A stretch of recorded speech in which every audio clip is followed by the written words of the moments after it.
Hi, everybody. Good evening. Thank you so much for joining me. I know it's a bit late, but I wanted to come up after President Biden spoke. And we will be talking about his speech. We will be reviewing some clips from his speech, but towards the end, because I want to take you through the entire day of actual news. And thank you for adding your voice to the conversation per usual. If you're joining me for the first time, know that your comments are welcome, your opinions are welcome. So please share, and I will answer any questions that you have. So first and foremost, we're going to talk about VP Harris being in Indianapolis, talking and addressing the sorority today. And so then we will review her travel to Texas. In Houston, she met the rescue teams and thanked them for helping in terms of rescue and all the damage and clearing the damage post Hurricane Beryl.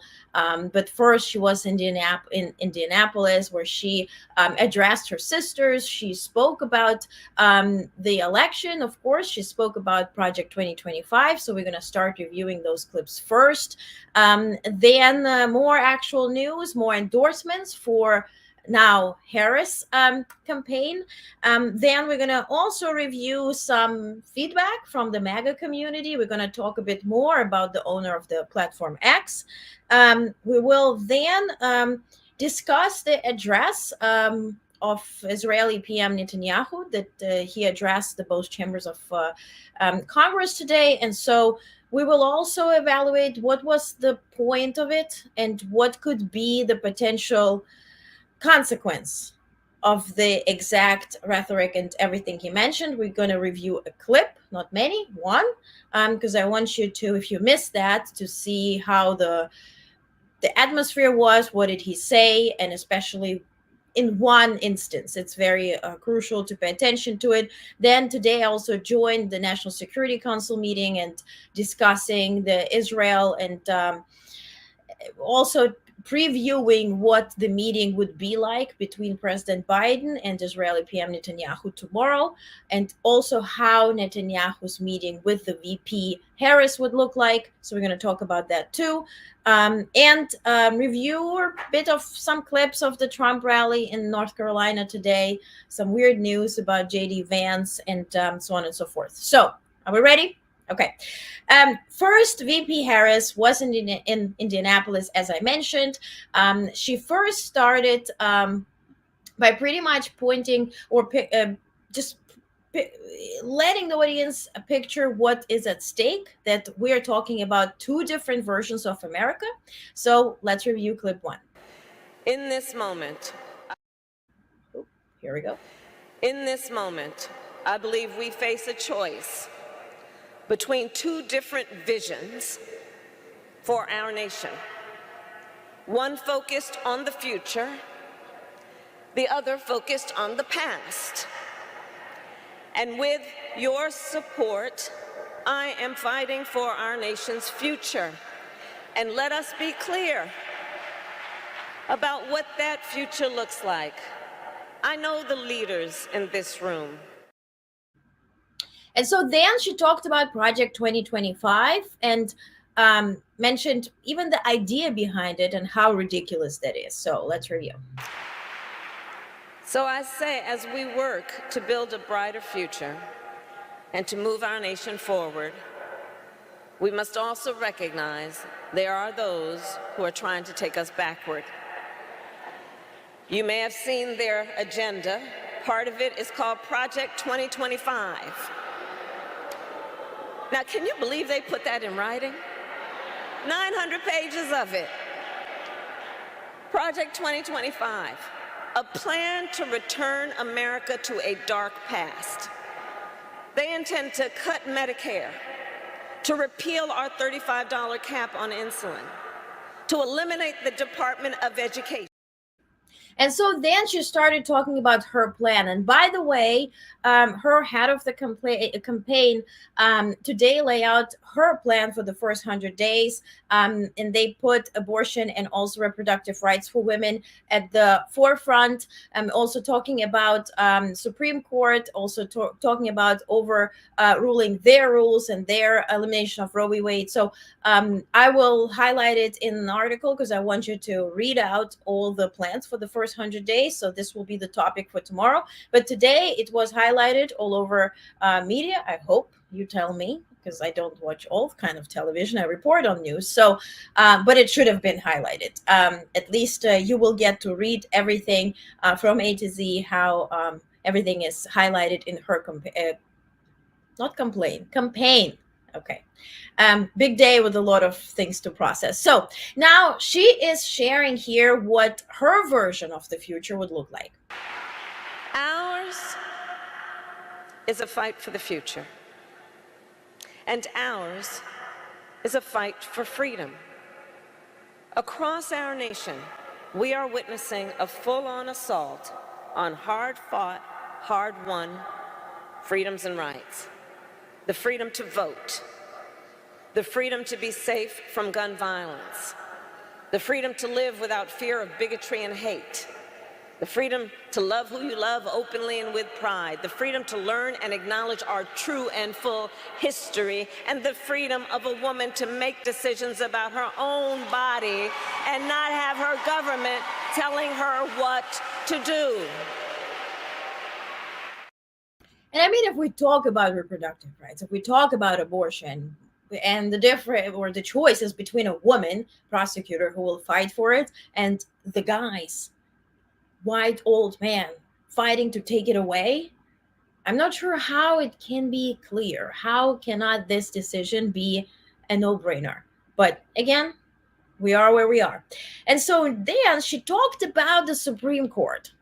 And I want you to pay attention to the very, very last phrase. Here we go. When he was president, Donald Trump, former president, handpicked 3 members of the United States Supreme Court because he intended for them to overturn Roe v. Wade. The United States Supreme Court, previously the court of Thurgood and RBG. And as he intended, they did. Well, let me tell you something. When I am president of the United States, and when Congress passes a law to restore those freedoms, I will sign it into law.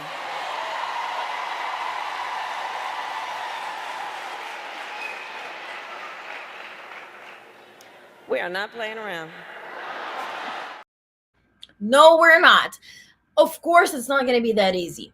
Of course, when it comes to Congress, we know who has the majority, and the MAGA bill is never going to leave, at least not for very near future, even if Kamala Harris becomes the president. So that will be there. But at least we would have a leader who is fighting for the rights of women, and does not put nonsense in 920 pages. At least that's my take on it.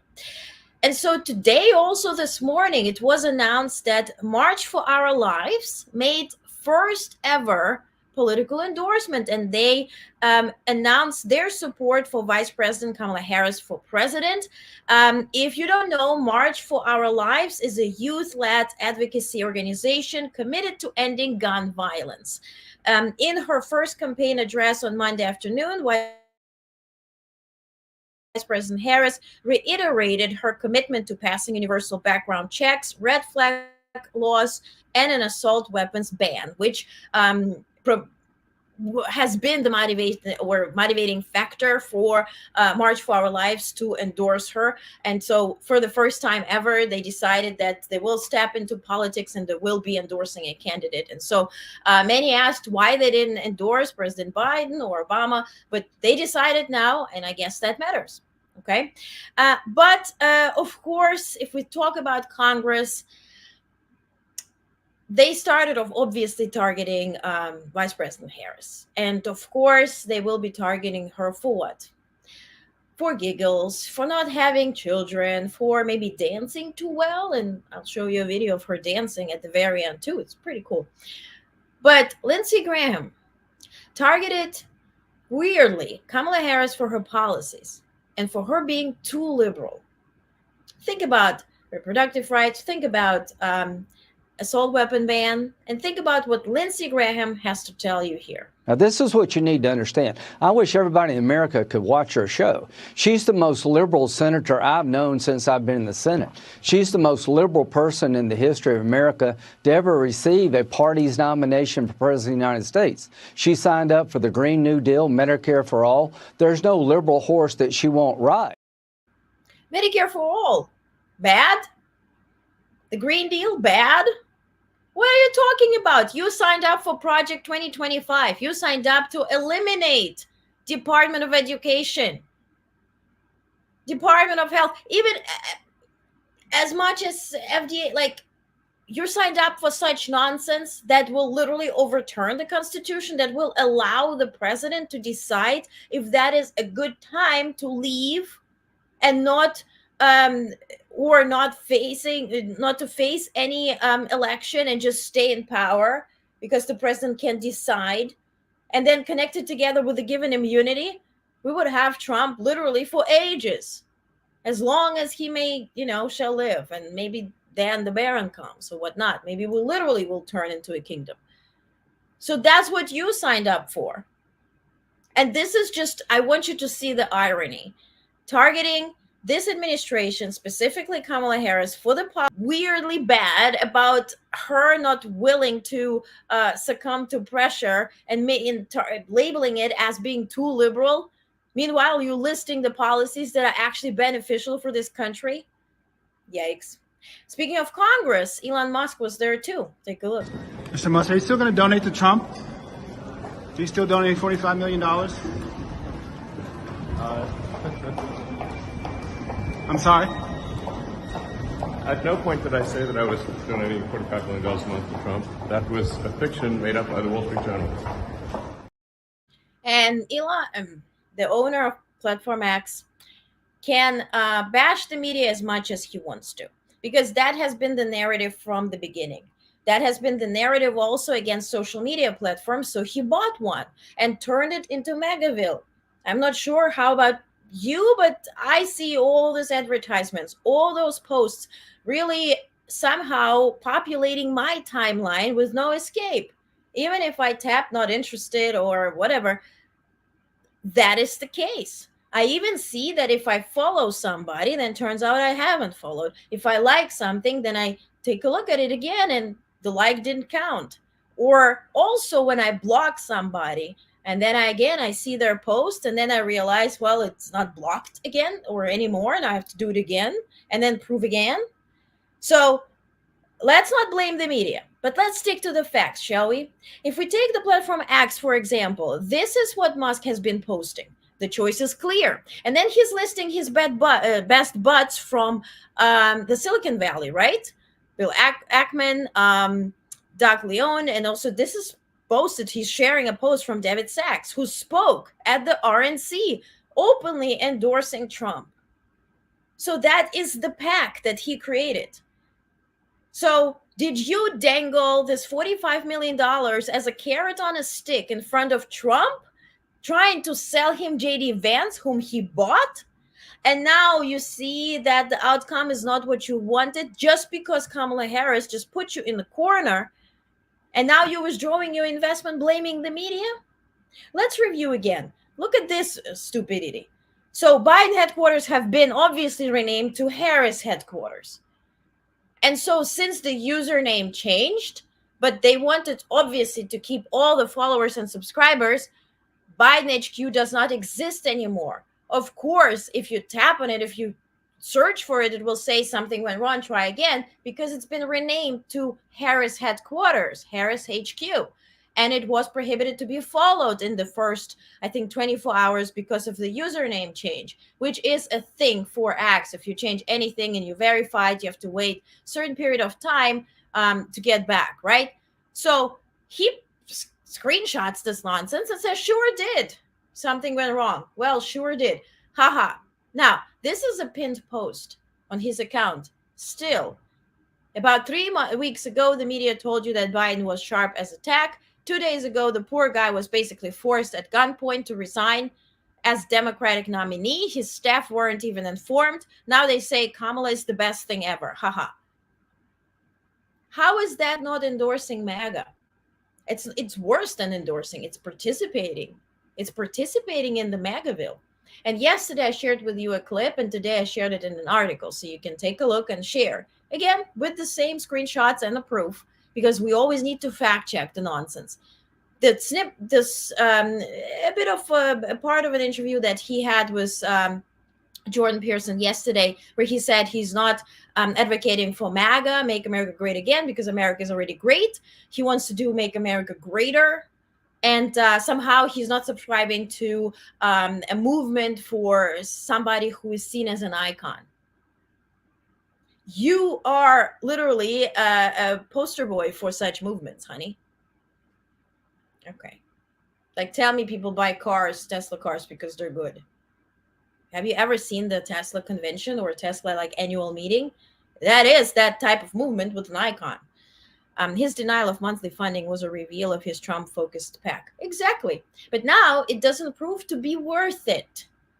So, narrative changes. So let's talk about Israeli PM Netanyahu. Let's get over it. So I want you to take a look at the clip. It's 2 minutes and some. See the atmosphere, pay attention to the tone, and what he shares. And to catch you up a little bit, because I didn't want to have a lot of clips with this, but he first introduced the victims of Hamas massacre on October 7th. They were in the audience. There were parents of those who are still kept hostage. There was one hostage that has been returned. There were families of those who have been killed. So he did introduce all those, the group of those affected in the audience. So they also will have a meeting with Biden and Netanyahu tomorrow, with them too at the White House. And I'll share more about it. So they described in detail the massacre on October 7th. And then he thanked President Biden for traveling to Israel right after, to showing his support and to offering help and literally sponsoring their counterattack, right? So then he linked Iran as the power backing Hamas, as well as pro-Palestine protests. And so that is the clip I want you to take a look at. But also to keep in mind that it has been openly stated, and if you need facts and proof, I can surely get it to you like this, that, for instance, Hezbollah has been sponsored by Russia, and Iran and Russia are in cahoots. So the point of that being sort of an organized action, that point is true. Now, please watch the language, and then we talk about the peace deal and how it can affect it. So please take a look. Many anti-Israel protesters, many choose to stand with evil. They stand with Hamas.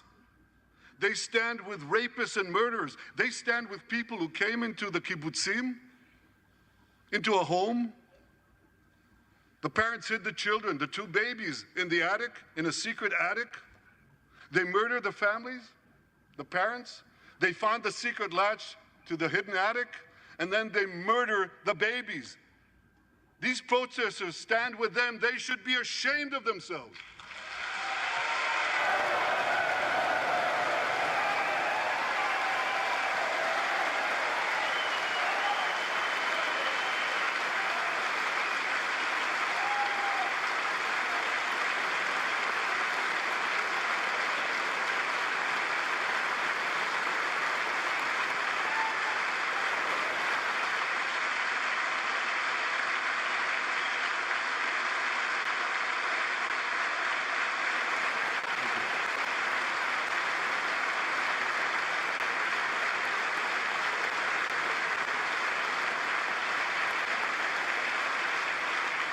They refuse to make the simple distinction between those who target terrorists and those who target civilians, between the democratic state of Israel and the terrorist thugs of Hamas. We recently learned from the National Security U.S. Director of National Intelligence, that Iran is funding and promoting anti-Israel protests in America. They want to disrupt America. So these protesters burn American flags even on the 4th of July. And I wish to salute the fraternity brothers at the University of North Carolina who protected the American flag against these anti-Israel protesters.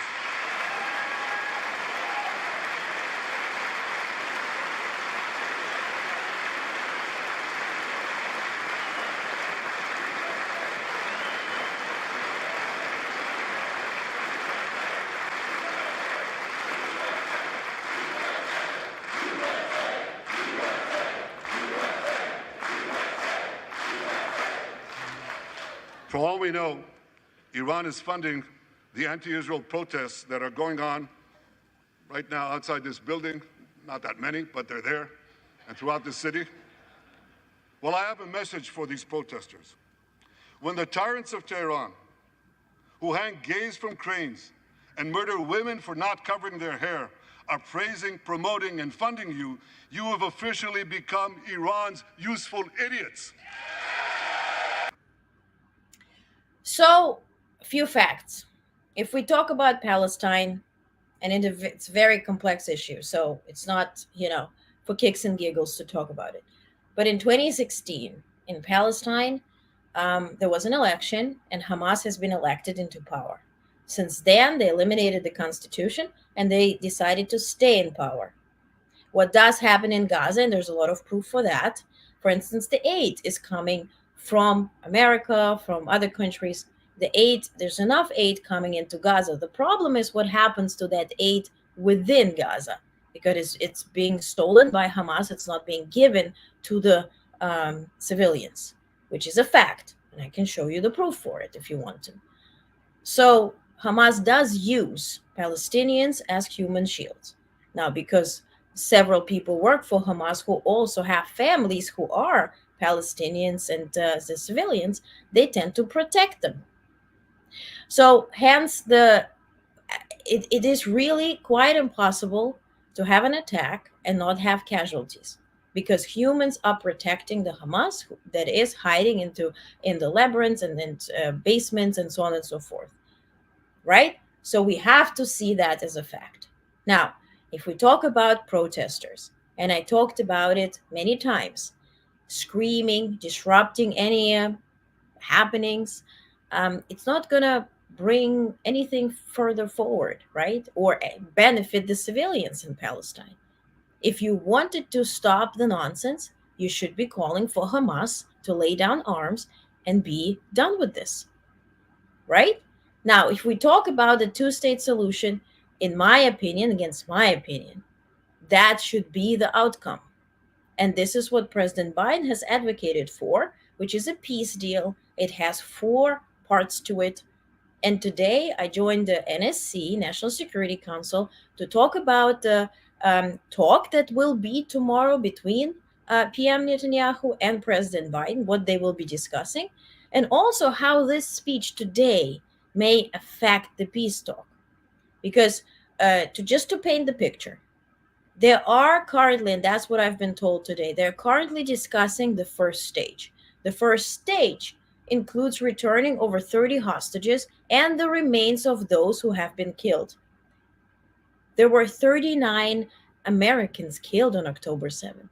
There were so many families affected. So the hostages take the priority, especially in stage 1. Then, of course, rebuilding peace and even infrastructure within Gaza is the next priority. First, you have to stop the war, and then you have to return the hostages, and then you can talk about rebuilding. And then saying who will be actually in charge of the place, right? So they are negotiating in the first part. The negotiation is very fragile. United States part, the national security high-level officials told us today, reporters who cover this, that there is a big threat from Hezbollah, from Hamas itself as well, because they're being funded by Iran, because they've been funded by other nations. Now, and the threat is, it's quite, they said it's serious, right? But of course, we have to talk about hostages first. Now, what happens within Israel? Over 70 people, I think 70% of people in Israel, I think 72, don't quote me, do not support Netanyahu. He is the most right-wing leader that they have seen up until now. And we've heard President Biden also comment that it's quite difficult to negotiate with this administration because they see profitability and they see benefit in having the war. Netanyahu is also um, facing election. And with this disapproval, very high disapproval, it makes it quite impossible for him to be reelected. So for him to promote the war and for him to talk more about it just his chances, increases his chances to win or to stay in power longer. Because if you are at war, same as in Ukraine, the elections are simply not happening. Okay? Also, what Netanyahu mentioned today, and what we need to talk about, he condemned the ICC ruling, the International Court, that declared him a war criminal. Now, why did that happen? Because of the execution of certain acts in Gaza, right? Then the investigation has been conducted. What did happen in Gaza? Now, who was guiding the investigation and headlining it? Israel. And they found nothing wrong with whatever has been done in Gaza. Then the question arises, is somebody who's being investigated, can you trust them to investigate themselves? That's a question for you to answer. And then he finished up thanking Trump. He called him President Trump. He didn't call him former President Trump. He's also going to fly to Mar-a-Lago after meeting President Biden and VP Harris. He's going to fly to Mar-a-Lago to meet Trump. And I shared Trump's tweet yesterday, tweeting all about it. Now, all those pro-Putin folks are posting, including Georgia government, the dream government that is very pro-Putin. They say, well, we just have to wait for about 6 months until Trump is back in power. All the wars will end. Ukraine, Israel, everything will be done. And to quote Zelensky, if you want to end the war within 24 hours, somebody will have to pay for it. And what is that payment? And who will pay it? Right? And so this is a trickery here. And of course, if Prime Minister Netanyahu finishes his speech with, I quote, "Our enemies are your enemies. Our fight is your fight. And our victory will be your victory. And this victory is near." And then imagine it right at the same time in the Situation Room. US is negotiating with Hamas for a peace deal and releasing Israeli hostages, including American international hostages too. Now tell me, how's that not affecting the peace talks? And the question has been raised in the NSC meeting today.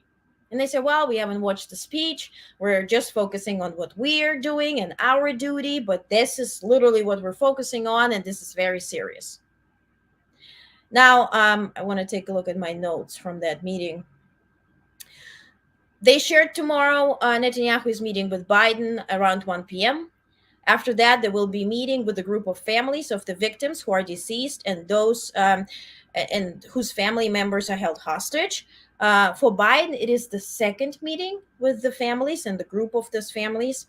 Then VP meets, our VP, Vice President, meets with Netanyahu after that in the afternoon around 4 p.m. So as to Netanyahu's Congress speech and tone of it all and mentioning total victory while we're negotiating a peace deal, the senior administration official shared that as to the peace deal, the framework of the deal is there. There are serious implementation issues that have to be resolved, and they speak on that in the coming week. Phase one, they said, is almost agreed upon. So pretty intense negotiating, and negotiation is there. And as to implementation, and now negotiations are also regarding the phase two. There is no time to lose, but no timeline is currently available. Take it for what it's worth. They also confirmed that Hamas does still aid. Israelis aren't blocking the aid, and there is a massive effort ongoing to deliver the aid, but the aid does disappear once it's there in the region. Um, they also mentioned that Bibi Netanyahu did not endorse nor publicly acknowledge the peace deal in his address to the Congress, as if nothing happens. President Biden has addressed the nation. President Biden has addressed Congress. President Biden has offered the entire peace deal and laid it out. And negotiations are happening for over a month. And Netanyahu comes here and does not acknowledge that we're talking about peace. Meanwhile, he claims there should be a total victory. So I guesstimate tomorrow, after his meeting with Trump will say, well, there will be a total victory. So just expect that. They also shared today, the senior administration official, that there are things that are agreed upon, and some columns require deliverables from Hamas as much as from Israel. They believe that with the help of the mediators, what is left is bridgeable, but nothing is on the table ready to be signed. And priority is getting hostages out. They said also keep in mind that this is a negotiation with terrorists about returning hostages. So it's not a simple negotiation between Israel and Palestine, it's between Israel and Hamas that do operate as a terrorist organization, that have been recognized as a terrorist organization. So then the question was, how about VP meeting Netanyahu tomorrow? What that would be like. And then, of course, the question is phrased the way that, does she even know what's going on, or is she going to just shake hands? The meeting is around 4:30 p.m. I'm just reading it. VP, and that's quote, VP has been on every call with Netanyahu, met with the families, has been full participant in all negotiations through the years. The role she played in engagement with Israelis is important. She will reiterate Biden's message, with whom she is completely aligned. Priority are the hostages, but the relationship with Israel is multifaceted and the threats are real and dangerous. Hence, the agenda is big, and both VP and president are fully aligned. And this is to the question as how her politics will differ if she were to be reelected. It will be continuation of that. But mind you, we have to see the personal interest of Netanyahu to stay in power and using the situation to his advantage. So hence the situation is complex. I just hope this brings you a bit more value understanding each part of it. But we can talk about it in more detail. So to comments, Netanyahu talking to Trump after talking to Biden, repeat of the Johnson peace talks with Vietnam, and candidate Nixon interfered by telling them not to move forward, that if he won the election, he'd give Vietnam a better deal. Yep. Of course, Nixon won. He went back on his word to Vietnam, and the war went on for another 5 years and 5 years worth of military casualties. Absolutely. And this is the problem when we use elections and wars, we mix them together because one would feed the other. So now, where is the balance? 39K dead Palestinians versus 200 Israelis, cultural, historical hospitals, so forth, aren't supposed to be destroyed. The people have nowhere to go back to. Exactly. And to that question, Netanyahu mentioned today, well, but we were spreading flyers and we were, messaging people to get out. Now, the problem is, and this is also to consider, neither Jordan nor Egypt is opening borders to let Palestinians in. Why? Because they don't want to let Hamas in. So, and Palestinians have a voice, and they're not deciding to have that voice against Hamas that's using them as human shields. So here's the complexity about let's talk about Iran, or let's talk about any countries that stood against their dictators. Think about Gaddafi. Think about Egypt itself too. When people unite and they stand against the dictatorship, there will be casualties, but there will be change. If people defend the environment they're in that uses them as human shields, then somebody else to step in, depicts a picture of a war. Now, is how Israel acted okay? No. That hence the ICC ruling, hence the entire investigations. Do they act to prolong the war? I think yes, if you pay attention to it. We're talking about October. We are right now almost at the end of July. Have you seen Gaza on a map? Do you see how small that is? Do you understand that with this unlimited military power that or military aid that Israel has been receiving and is receiving from the US, what could have been done within this period of time? So just guesstimating that it is in somebody's interest to prolong this operation is correct. And then if we are negotiating peace and there's people's lives on the line, and exactly to your point here, thank you very much for pointing that out about the balance. We're talking about the peace deal, and then the leader comes to Congress and does not address the peace deal at all and says this is a full victory. Just, I dare you, look at the map of Israel and Gaza and how they compare to each other. Same as look at the map with Russia and Ukraine, and then you understand the irony, what they have been doing for years, conquering Ukraine, and how successful that is going on. Different situation. But again, you can draw a line. So that's on the Israel. But certainly we need to have that conversation. If you want me to cover in more detail, to have facts, to have proof, ask me and I will deliver. Because I cover the White House, but a lot of that is discussed in State Department daily in their briefings. So if that's of an interest to you, I certainly can present clips, present proof, what they're saying and what they're doing. So next let's talk about the White House press conference. White House press conference has been Free Palestine. Exactly, Free Palestine. Now specify from whom. If you free Palestine from Israelis, you don't free them, but don't free them from Hamas. Same result. Same result. People are still suffering. Just take a look how Palestine looked like before Hamas, before 2016. I worked for UN covering Middle East in Security Council. I know the leader who lost power when he came to UN and asked, can you prohibit Hamas somehow? And everybody said, well, but there was election. What are we going to do? Conquer? I was in those meetings, I remember. So it's not that clear. It's not about protesting. It's not about blaming somebody. How do we fix it? That is the question. How do you protect people from dying? How do you protect them from living not under this type of, not just a regime? In China, people live in the regime. In Iran, they live in the regime, but they're okay. They're suffering, but they're okay with the regime. Nobody's protesting. Now here, that's a terrorist organization. That's a level up from a dictatorship.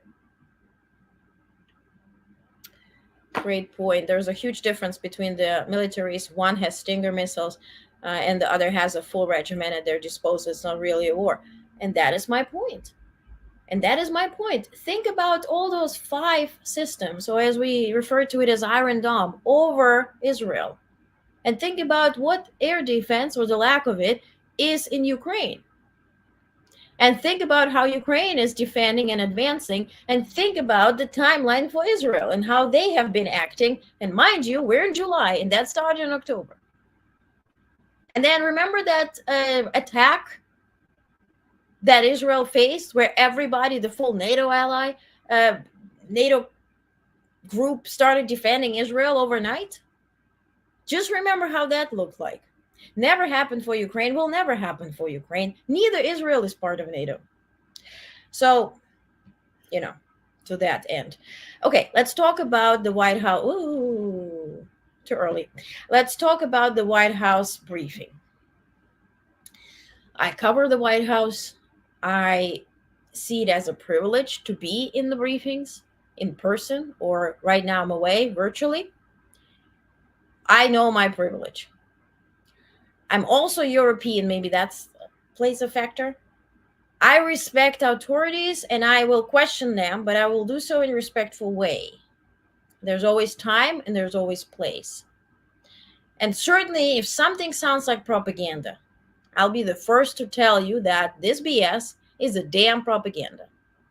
So I would say majority of the questions, and this is available on YouTube, you can watch this conference. Majority of the questions were why Biden is not stepping down.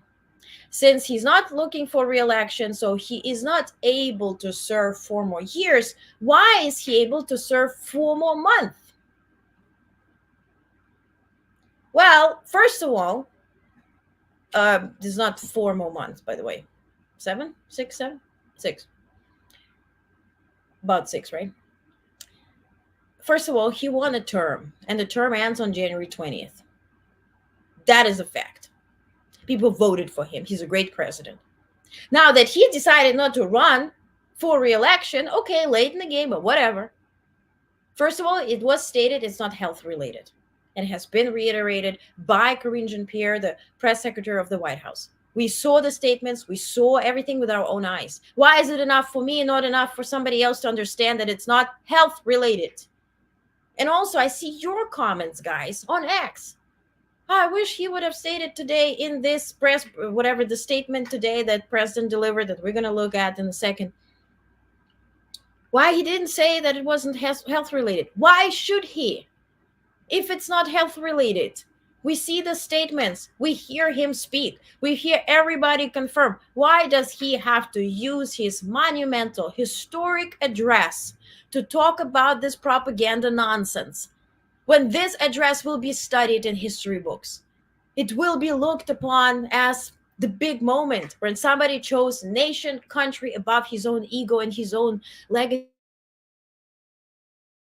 but then saw this sort of a light in stepping down as adding to his legacy. Why would we spoil it with this nonsense? Why? And why do we spoil press briefings with the White House about this damn nonsense?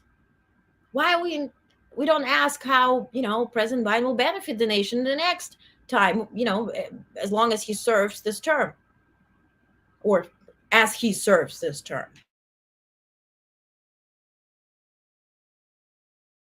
Questions about why he's not stepping down, questions about why this and why that, no questions about policy, no questions about anything else. But I want you to review one question from a certain organization run by Murdoch. Just watch it. Just watch it. It would seem that people in this White House knew that President Biden was slipping, and it was hidden from the American people. So who ordered White House officials to cover up a declining president? I know that that is a narrative that you love, and Well, to when he no, no, goes no, no, in wait, 10 days, hold on. he did a press conference Hold at on. NATO. Hold I'm on. in it. There's all these things that I Hold need on. to finish, and then 10 days later, I'm dropping out. Okay, wait, okay, you're asking me like two multiple questions here. Let me wait. First of all, there's been no cover up. Want to be very clear about that. I know that's the narrative that you all want. Wait, no, you can't. Well, Okay. I've been with President Biden for 5 Are years. you gonna let me answer the question? Would you at least admit that the debate was not just a bad night? wait.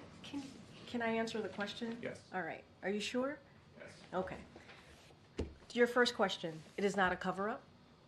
I know that is the narrative that you all want. It is not. I'm going to say this again, and you're going to hear directly from the president. I hope you listen tonight.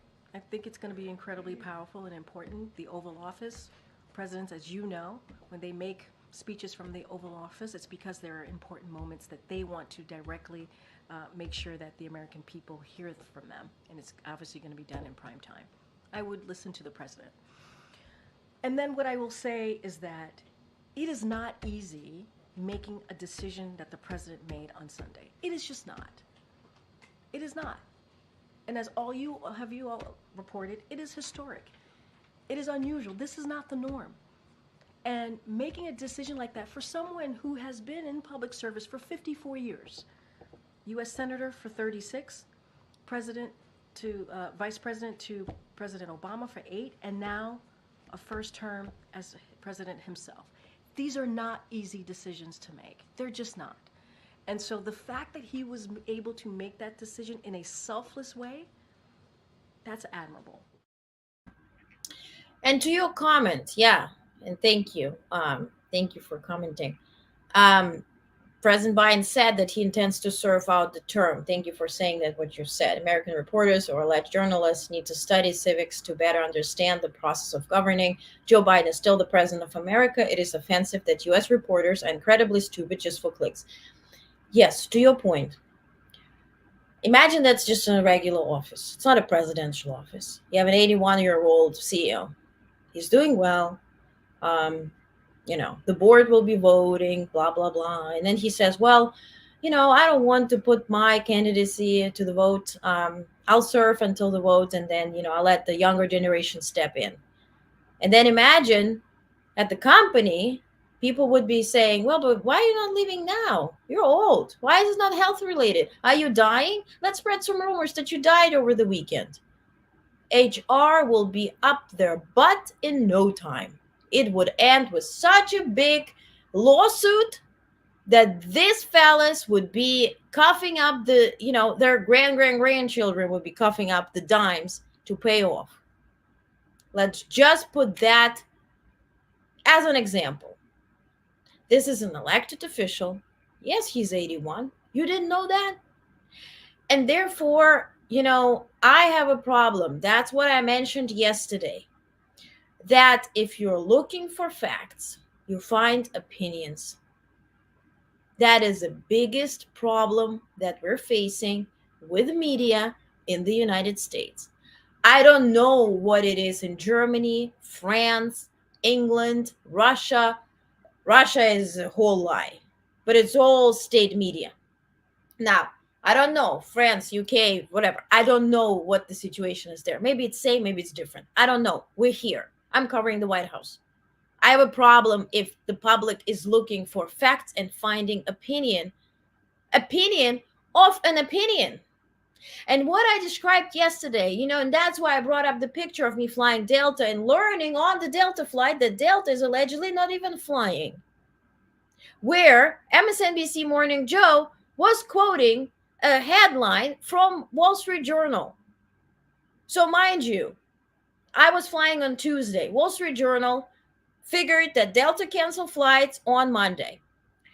Put that as big news on Tuesday morning. And then Morning Joe reported on those news on Tuesday morning. And so the media, including The Nation, is running one day behind on the news. And then I watched MSNBC Morning Joe and the CNN and whatever, because I was on a flight. I don't watch TV for hours. And I was like, oh my, what is this? It's a panel talk. And then I'm sharing my opinion on somebody's opinion that became a headline a day ago. And now we're just changing opinions about somebody else's opinion. Meanwhile, the country is being run. The president is issuing statements. He's helping those who suffered from hurricanes and have damages. He is, talking about environment. There was a whole different panel talk at the White House today about the environment. Nothing is being reported. Zero. That is what I have a problem with. And hence, that's why I mentioned yesterday that with Onest Network, I cover the White House and NSC. I can't spread myself everywhere, but we need people to cover factually Congress, Supreme Court, UN. Don't dare me to cover UN. Also to cover State Department. We need people to ask factual questions. We need people in pool and press pool, pooling, not just because I can pool with one. Let's say First Lady of the United States. I ask good questions. She likes it. I can, be in the pool of somebody else, but I can spread myself. So we need people in pool and press pool asking questions that do matter, that do not ask questions to the second gentleman of the United States yesterday to comment on Trump's lies that Kamala Harris's uterus has been damaged by alleged abortions. What the hell is happening? What is this? That is something that even Kardashians couldn't come up with. This is an upgrade for their show. And I have never even watched that show. What is this? So for that reason, that's why I want to organize, and I will on Saturday at Town Hall, where I will share a link if you want to join me on Zoom for just 20 minutes or so So I can write down your priorities, what you want. You, the public, have to decide what information you want. And the reporters are there on your behalf to ask people who serve on your behalf in the government questions that matter to you. That is what it should be. It's not I'm deciding or whoever pays me in advertising. That's why, by the way, with Honest Network, I have a big issue because I talk to sponsors. We need to fund it all, right? So I can hire people, expand Honest Network. And I'm having meetings and I'm like the biggest problem for everybody because I want that in writing that you're not going to be dictating to me what to cover and how. So I'm really desperately looking for that person to sign that damn document and then sponsor Honest Network. Because I know how this game works. I know how sponsorship works. I know that if we face another Black Lives Matter movement, I will be the one silenced. I'm not playing this game. And so for that reason, it's hard. And to quote Kamala Harris, when we fight, we win. But this has to be addressed now. We're facing a big issue sponsored by the media. And if you listen to President Biden's address tonight, he said a good phrase. He said, I want to unite my party, and hence I decided to step down. I'm paraphrasing, but you can listen to it. If you can read between the lines, that is the talk about Nancy Pelosi. That is talk about the party pushing him out, the media. But the party decided to push him out because of the polls. AI generated polls that were blown up by what? By media. And the questions about him dying and fabricating by media again. And I understand if this happens on social media, let's say Platform X or whatever, but why is it happening in the press briefing at the White House that's being watched by every freaking network, that's being covered by everybody? My parents were watching the president's address in Ukrainian live. That's how important that is. So, God bless you. God bless you, Annie. Thank you. Thank you. So glad you're reporting on the real news at this time. We're so grateful. Yeah, thank you. Thank you. Thank you. Thank you. Oh, thank you, Annie. You make me blush. Okay. The U.S. reported journalists and TV anchors are doing a huge disservice to the American public. They're inflaming propaganda that is spread by foreign domestic entities. Yes, even my students are incredulous over their elder reporters. You're doing an excellent job. Thank you. Thank you. Thank you so much. Thank you. Thank you. Thank you. I appreciate it. Thank you. So for that reason, and I don't want to share too much, but just one sentence about I worked for UN, right? I went there because I wanted to change the world. And so there was a phrase that was told, and I worked security council and war and all that. It was different types of war, but covered Israel as well and Palestine. And there was a thing, first of all, there was a sentence that has been told that, one death is a tragedy, two deaths is statistics. If you can live with that, be my guest. And also, there's a thing that, and I was explained that in politics, the higher you climb, it's like on a tree. The less wiggle room you get because you're going to fall down faster. And that was the moment where I thought, nah, that's not the place for me. And I realized that the change actually comes from within. It comes from asking the people what they want and delivering on at least one point. That is how the change is done. It's not done by going up, down, right? Because if you're selecting a president and the president is being reported on by a press pool that travels with the president everywhere, but portrays what the president does in a certain way, the public is being misinformed about what the president does or how the president phrases it. So this is not going to end when, let's say, Kamala Harris is in office. This will certainly end if Trump is in office. Because if you pay attention to what dictators do on day one, they silence press.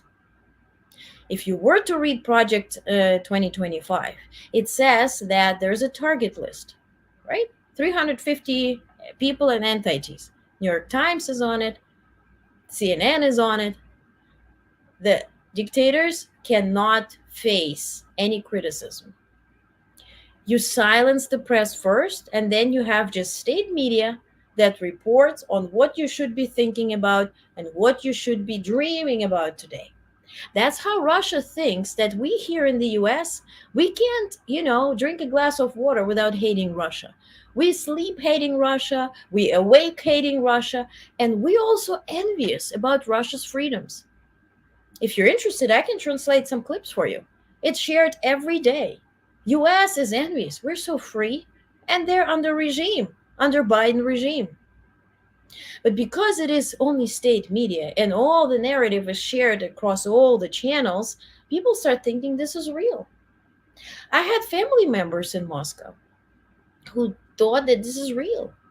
When the war started in 2014, when Russia invaded Ukraine, family members would stop speaking to each other. If somebody was in Russia, another one was in Ukraine, and there's this it's neighbors, right? And USSR allowed people to travel and accept jobs, everywhere. So the families are spread out, and they stopped talking to each other. It even became so comedic that, well, dark comedy, that people started like separating their apartments in Ukraine because some were pro Russia and some were pro Ukraine. And this is just because some people who are pro Russia watch Russian channels and believe that this is the right world and this is the real world, So for that reason, thank you, MB Lock. Thank you. I like the emoji thing. So my point is, we need to stick to what is true. We need to stick to facts. I'm sharing statements. I'm adding my opinion to it, or moreover, I'm fact checking, right? I'm sharing a statement and then I'm fact checking. This is the approach I selected, not because I don't have the guts or skills to rephrase a statement. Honey, I do. I don't want to, because you never get to read the actual statement. So, to the point. Thank you for listening to this rant. Another question at the press briefing, another doozy, about Kamala Harris this time. That's the last one I'm going to share. So from the briefing, take a look. President Biden wants Vice President Harris to be the standard bearer of the party now. Does she still want to get rid of ICE? You have seen what this administration has been able to do in the past 3.5 years, and they did that with the vice president as a partner in that. And Republicans got in the way. The president went around Republicans and was able to get thousands of personnel at the border. And now we are seeing a 50% drop at the border. And that's because of what this president has done. As a partner, though, she's been in charge of root causes of migration for years.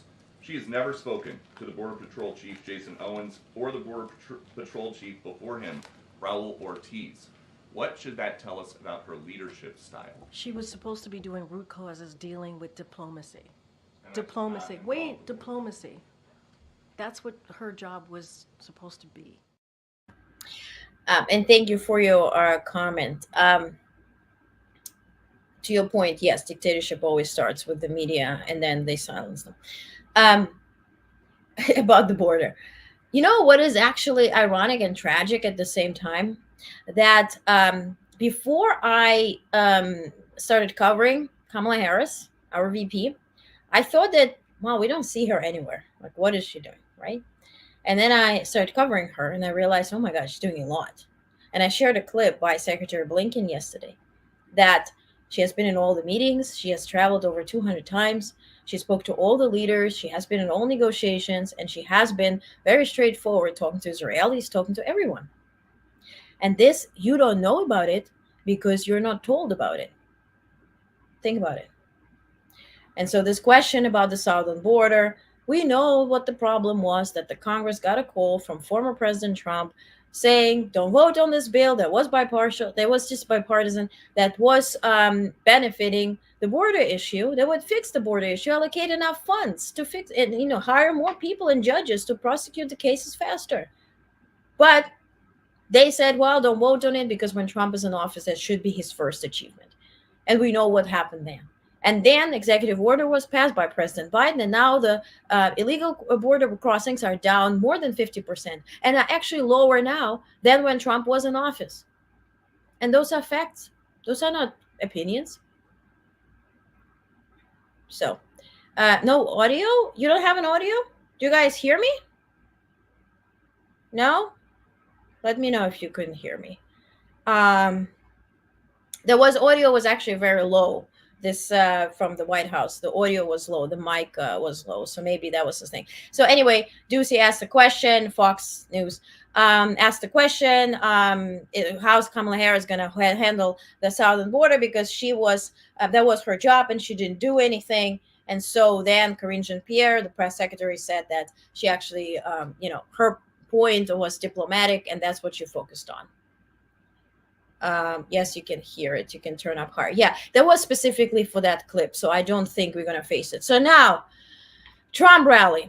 2 clips. One is 13 seconds, another one is 8. There's highlights, right? So again, it's the same story.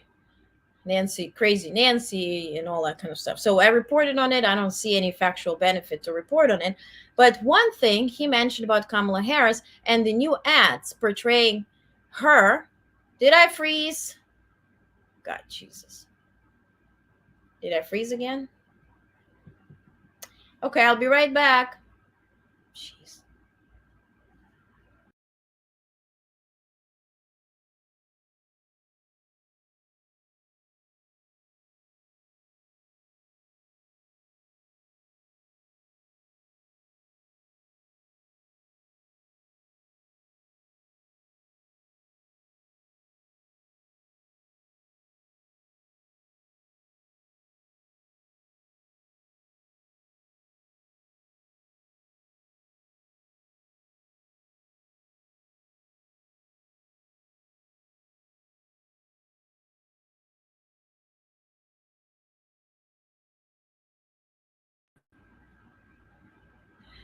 Thank you for staying with me. Weirdly, whenever I stream anywhere, but on X, I don't have such issues. So I'm not sure. I'm not sure what is happening. Let me see. Am I back? Is everybody back? Do you see me? Yes, everybody's back. Good, thank you. I did a test run daytime and I streamed only on YouTube, and we didn't have this type of thing. So somehow when I stream on X, after a certain period of time, I think after 1 hour, it starts freezing and then I have to reboot it. Not sure what's happening. I'm not blaming any platform. It's just, So let's talk about the Trump rally. First clip, he addressed the new ads that portray Kamala Harris as prosecutor and him as a convicted felon, which is, by the way, true. Think of it. They get me to that position, and then their campaign says, I'm the prosecutor, and he is the convicted felon. That's their campaign. I don't think people are going to buy it. People are not going to buy it. Honey, this is a fact. You are a convicted felon, and she is a prosecutor. It's not like you don't have to buy it. It's a fact. Now, here he was right. You're not going to teach a criminal not to be a criminal. It's just not going to happen. Maybe a little bit, but you're not going to happen. I don't think even a little bit will happen. He was referring obviously to liberals, but I thought it was very appropriate. So he does understand how it works. He just doesn't apply it to the right point. But again, the rally was the same thing, different day. So to that point, if something changes there, I mentioned yesterday they invested so much money into those ads against Biden that they're busy pulling those ads away off the social media, off the streaming services, off the television, because they can't afford, but all the ads say bye Biden, and they show him falling on the stairs and all that kind of stuff. So that's what they're being busy with. And he's attacking Kamala Harris, but he's waiting what's going to happen, who's going to be the nominee, who's going to be the VP. So for that reason, they have to stretch the message. But also, we talked about media, right? So what do you think about this action here? New York Times reaches out to Doug Emhoff's ex-wife, the ex-wife of the current second gentleman of the United States. to comment on Trump's attacks on Kamala Harris for not having children. So this is excuse me, here we go. This is a New York Times reporter saying that Kirsten Emhoff, Doug Emhoff's ex-wife, on Republican attacks on Kamala Harris for not having children. She says, quote, "These are baseless attacks for over 10 years since Cole and Ella were teenagers. Kamala has been a co-parent with Doug and I. She's loving, nurturing, fiercely protective, and always present. I love our blended family, and I'm grateful to have her in it." My question is, as a reporter, why are we digging ex-wife of Doug Emhoff, talking about Kamala Harris not having children? What is the connection here, rather than to stir up the pot? Interesting. Okay, so we have heard the narrative, right? The narrative that was in the press briefing by Fox News, why it was a cover up, and the cover up, the talk of cover up came up many times. So this also came up in the tweet by Trump. He says, I watched the congressional hearing today with Christopher Wray, was asked the question whether or not he noticed any cognitive degeneration in his many conversations with crooked Joe Biden. And despite the fact that special counsel Robert Hur said effectively that Joe Biden is incompetent with little memory, etc., Wray said that it's not something I observed during my interactions with him, which were uneventful and unremarkable, essentially stating that he found nothing wrong mentally or physically with Joe. If that is the case, Director Wray should resign immediately from the FBI and stop sweet talking Congress every time he goes up, which he loves to do because anybody can see that Joe Biden is cognitively and physically challenged. And if you can't see that, you sure as hell can be running the FBI, unless that is you want to illegally lead the raid on Mar-a-Lago. Wray has to resign, and for now, for lying, blah, blah, blah. So, again, some alleged cover-up, and president is declining, and all of this, but nobody is asking or monitoring Trump's decline, his cognitive decline, and his physical decline, which is actually normal to happen at 78 years old and living the lifestyle and having so much stress and going to court every week, sleeping in court, farting in court. Why are we not asking what kind of decline that represents? And the speech at the RNC and the speeches at the rally that are incoherent at best. So, but then again, the point of cover up. So the cover up started trending. And then RFK Jr. uses that as a possibility to talk about a cover up, but a different type of cover up. So they start sending emails and issuing ads to say, and I'm signed up to this just so I can report on it.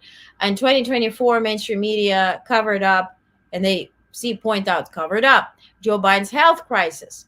From January 2020 until May 2023, they covered up the health risks of COVID vaccines and attacked those who questioned the efficacy of COVID vaccines. So they jumped on the train. And I want you just to see the connection, because somebody says something, usually it's in a tweet, and then it's being shared a lot.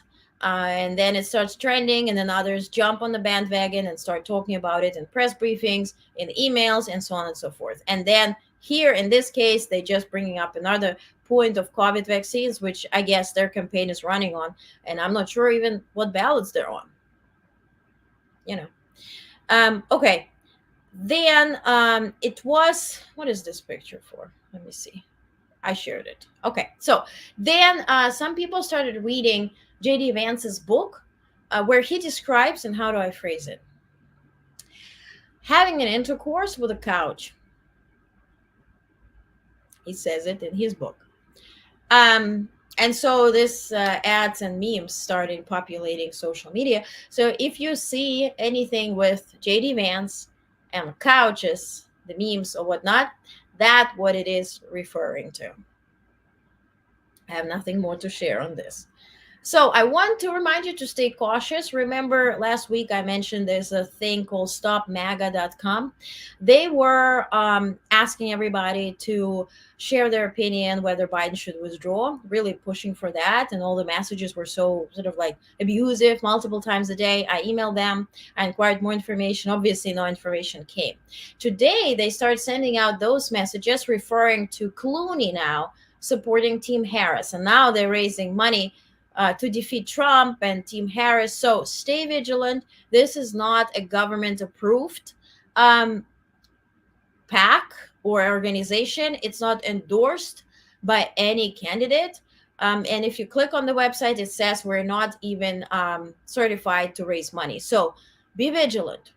Another thing, this ad is being targeting you, and pay attention on X, for instance, if you see this ad on the top right corner.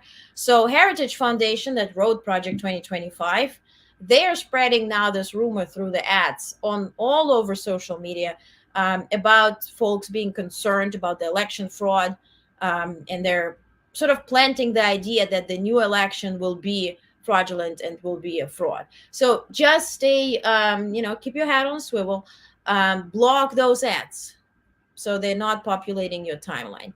Another weird message was about Rupert Murdoch. He is locked in a secret legal battle against his 3 children. Of course, it's over the future of his media empire, Fox and Fox Media, as he moves to preserve it as a conservative political force after his death, according to a sealed court document obtained by New York Times. Take it for what it is. I guess it's Succession, episode 102. Um, you know, sometimes the movies are more accurate than the reality and less scary than reality, by the way. So finally, let's talk about President's address today. If you haven't cried, I'm not sure if you were watching. So let's see how he started the speech. It's 1 minute. But this sacred task of perfecting our union is not about me. It's about you, your families, your futures. It's about we, the people. We can never forget that. And I never have. I've made it clear that I believe America is at an inflection point. One of those rare moments in history when the decisions we make now will determine our fate of our nation and the world for decades to come. America's going to have to choose between moving forward or backward, between hope and hate, between unity and division. We have to decide, do we still believe in honesty, decency, respect, freedom, justice, and democracy? In this moment, we can see those we disagree with not as enemies, but as fellow Americans. Can we do that?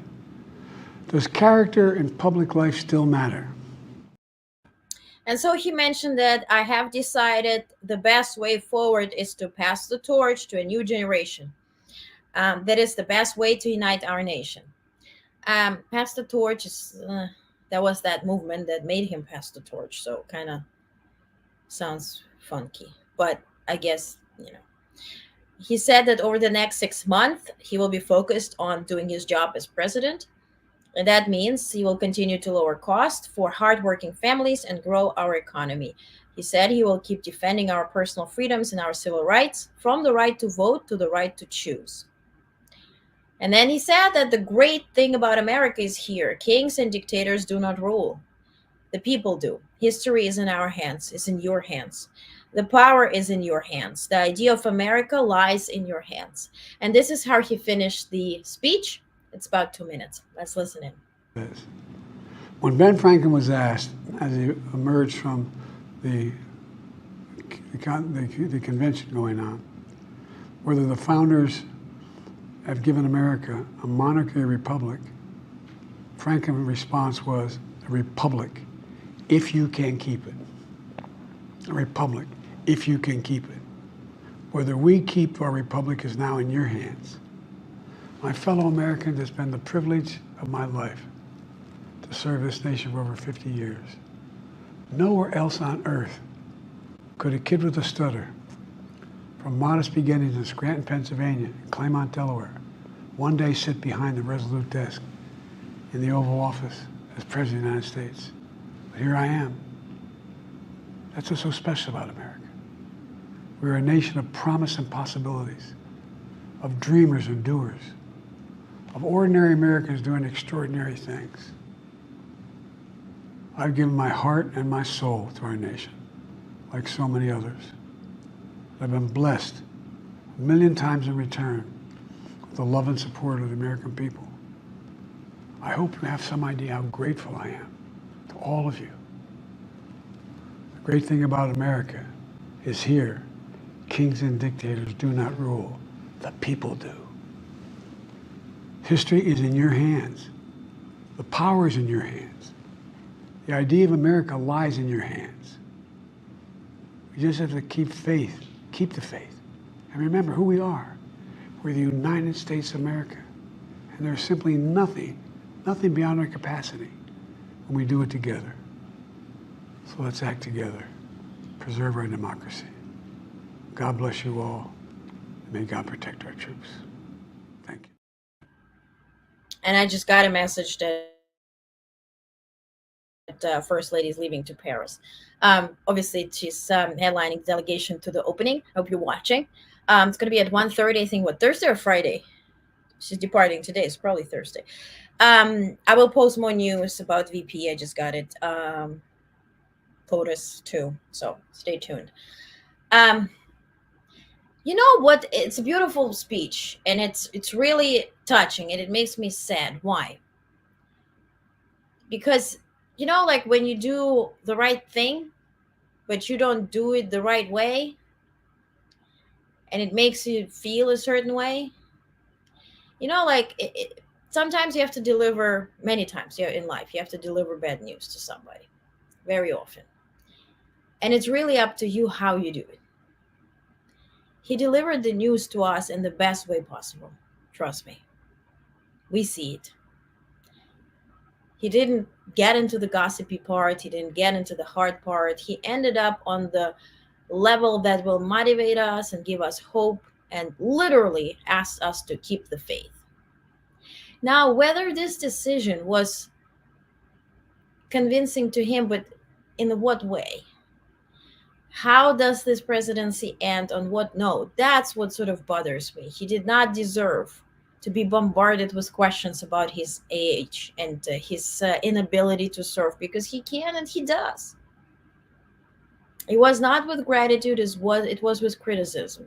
It was pushing somebody out as instead of motivating to see something as a better choice, because he delivered the message to us that he thought this is a better choice, but we know what promoted him seeing that as a better choice, and he might as well be right. And we see the enthusiasm, and I'm very excited for Kamala Harris, and I'm really excited to see this upbeat energy and young and everything. Love it. The thing what bothers me is how president was asked to make that decision, how public it was, how pushy it was, and how disrespectful, for the lack of better word, it was. So that is what bothers me. Maybe it bothers you too. Maybe I'm making shit up. Who knows? Maybe that's me.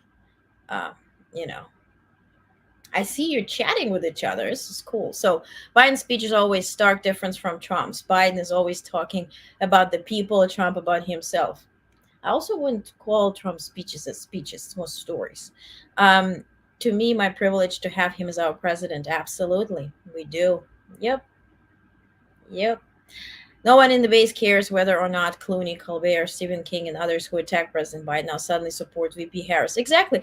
Because the point is they showed the face. And it's like with trust, you have friends, you have family members, and once trust is not there, it's test but proof type of thing, right? She's on the ticket with President Biden all along. I'm sorry, we're the electorates, who came out to vote for Biden Harris in the primary. We, the people who support President Biden, matter far more than elites. With due respect, President Biden acts and shows that he loves our country far more anyone else or anyone even realizes. My family and I love President Biden. Absolutely.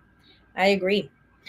Yes, we see the truth is easy for the sincere to see. Exactly. And that is what I think makes it upsetting a little bit, right? Because if he said, look, I just won't be able physically to serve, I'm thankful, but I think it's my time for me. We would be sad, but we wouldn't be that upset. And that is, I think, how we can describe the feeling. So I think he did the right choice. We see it on the result, but also he could have served, and he promised us many times, and everybody made him promise that, and he did, and then convinced him to decide otherwise, and now bashing him for the promises he gave. Meanwhile, the same people who are bashing him for the promises asked him to make those promises. That is what on a personal level is a little, and I think they say politics is business, not personal. I think it has to be personal, and business is personal too. Have you ever worked for a business leader who doesn't take business personal?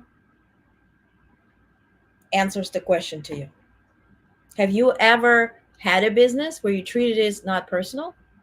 Have you ever been an employee for a business that doesn't treat people as people and doesn't take it personal? You feel it. That's the difference. Okay, so on a better note, everybody in Europe is praising, literally praising Kamala Harris for dancing. I don't know, like, ooh, there are many, many, many videos of her dancing, but I want to show this one with you because it just leaves the conversation on an upbeat note. Definitely bothered me how he was bullied out of the office. He deserves much more respect than that. Amen. So here's a video of Kamala Harris dancing. Enjoy. 30 seconds.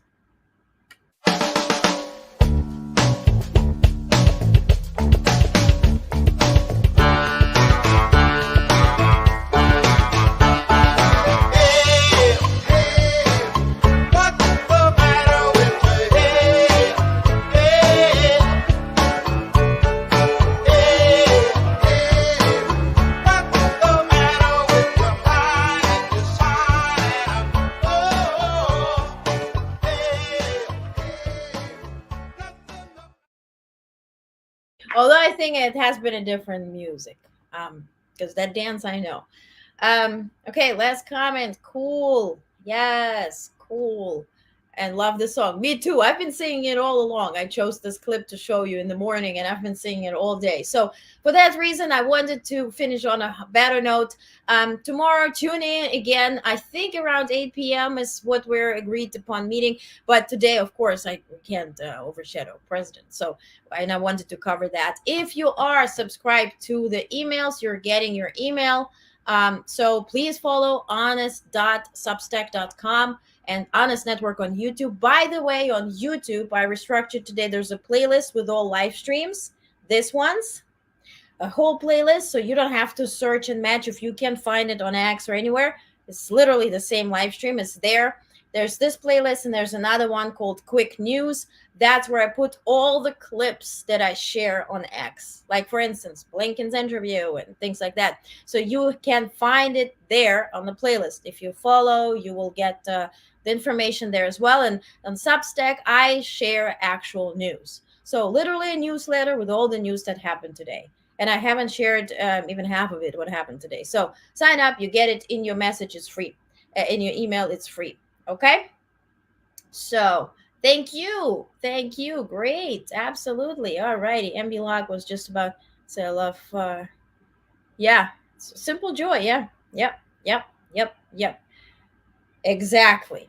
Laughter and dancing. Okay. On this good note, have a good night. I'm going to go and write your email real quick. And if you sign up, you'll get it. And if you have any questions, please ask. And tomorrow I see you for another live stream around 8 p.m. because everybody's traveling. POTUS is in Paris. FLOTUS is in Paris, First Lady. VP is traveling. Everybody's busy, dipping and doing. So I'm going to cover all of it. All righty. Okay, thank you so much. Okay, so what's the link? Vance code. It's a hoax? I hope it is. Listen, if it's a hoax, I'm very happy it is. Because that was scary. I was scared for the guy for a little bit. So if this is a hoax, again, I always say I gladly stay corrected. It was reported all over, so I thought, for shits and giggles, share a meme. But again, if that is not true, I'm very happy for him, especially for his wife, and most importantly for his couch, that it isn't true. Okay. On this note, have a good night. Done.